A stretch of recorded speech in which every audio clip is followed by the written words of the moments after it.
Hello everyone, I am Dr. Sanket Niwale representing Medical Affairs at EMCURE Pharmaceuticals. We have with us Dr. Santosh K. Agarwal sir. Sir is a senior interventional cardiologist at Kailash Hospital, Noida.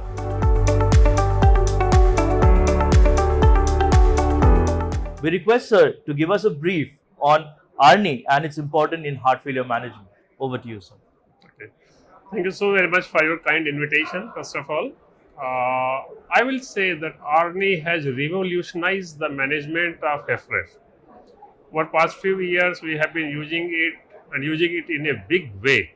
Cost was a constraint, of course, I do agree, but if you see the benefit of the drugs, especially after the publication of Paradigm Heart Failure Trial, where there was a dramatic improvement by 20% reduction in the composite endpoint, primary composite endpoint, and of course, in the significant 20% reduction in the all CV mortality, heart failure rehospitalization by 21%, 16% reduction in the all-cause mortality.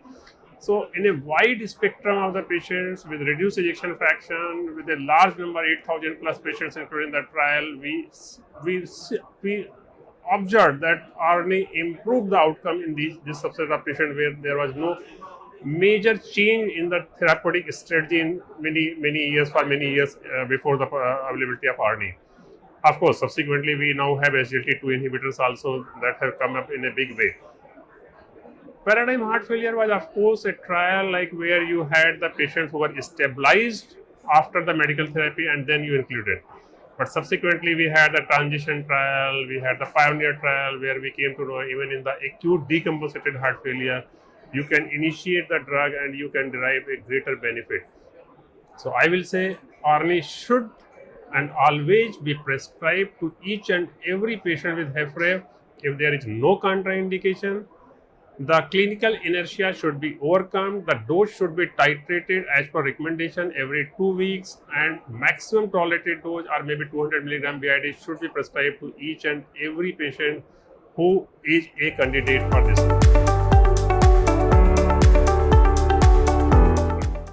Thank you, sir. Sir, also I would like to ask you, currently ARNI is only approved for reduced ejection fraction patients.